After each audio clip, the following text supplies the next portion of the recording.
I have quite an amusing clip for you today from Dominic Cummings in a recent interview he had with the Daily the Daily Telegraph.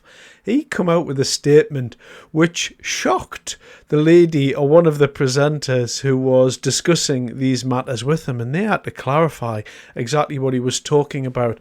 And this is a perfect example of the disconnect between how we think something should happen and, of course, the other side, the flip side of that, how the politicians try and dress it up to be way more complicated than it actually is. Repeal the Human Rights Act, you have to state that you're withdrawing from the jurisdiction of the Strasbourg court, and you then deploy the Navy and you stop the boats. And you say, nobody is landing from any of these boats. Everybody from these boats that we pick up will get dropped on an island somewhere. No one will be coming to mainland Britain of any kind. The boats will be destroyed, and the people organising the boats are going to be put on a list for UK Special Forces to kill or capture, the way that we do with various terrorist organisations.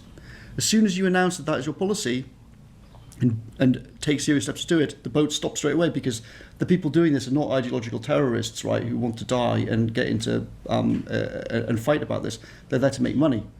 So as soon as they realise, oh, an island nation is actually just going to stop these stupid boats, they're obviously going to send the people somewhere else. So Dominic, can I just be clear? What you're saying for the boats is that special forces should be able to capture or kill the gang masters that are arranging for these dinghies.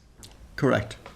If you actually are going to prioritise stopping it, which I think you should do, you can't have tens of thousands of people a year coming over on these stupid things and then stacked up in hotels for which we're paying billions of quid.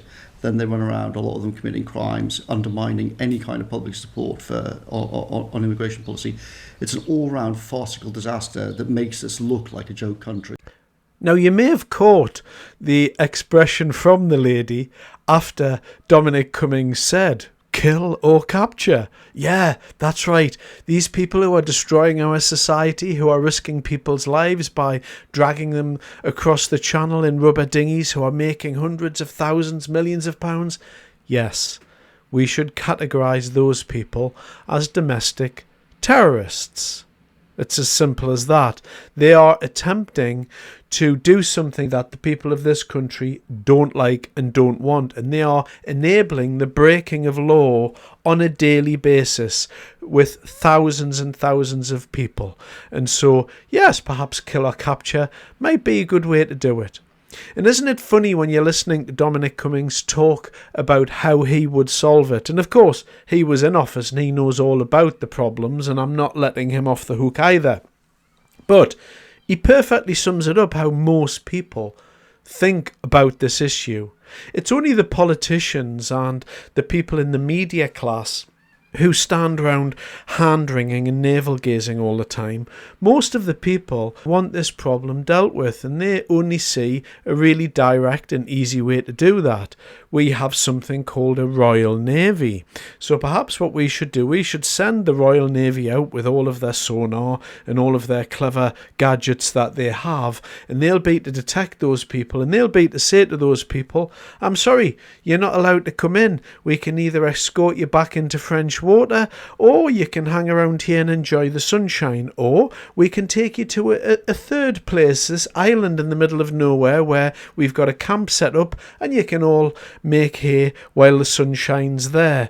But one thing's for sure, you're not coming in to the United Kingdom. And as he said, and the obvious thing that he said, once these people understand that you ain't getting in, the boats will stop that day.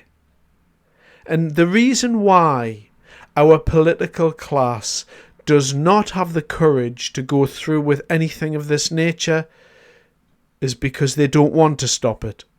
That can be the only reason. It's political will. The Labour Party are under the cosh with this issue.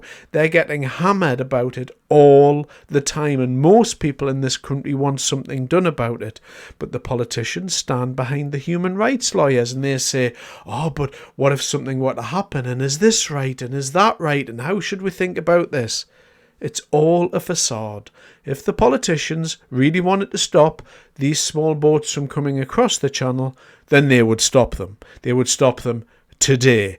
But the reality is that they don't. And the question that springs from that is, why do they not? Do they approve of mass migration?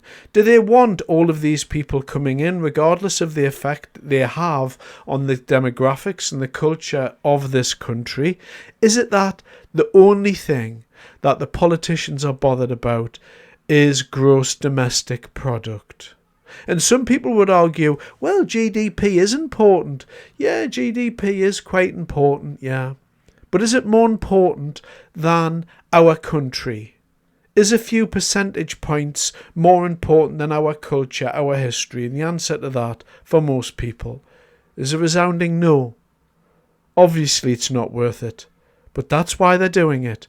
And sooner or later, they are going to meet these two opposing forces, the public's perception of what's happening and the politicians and how they approach this issue, and this is all going to meet, and there is going to be an almighty explosion. Most people in this country don't understand why we can't defend our own borders from rubber dinghies. These people in power, particularly Labour and the Tories before them, have made this country a laughingstock. And who knows what percentage of the people coming across in small boats are from Iran, but one wants to hope that it doesn't kick off properly with Iran and we start to see problems appearing all over this country, because then it really will hit the fan and then it really will be a problem. Thanks very much for your time.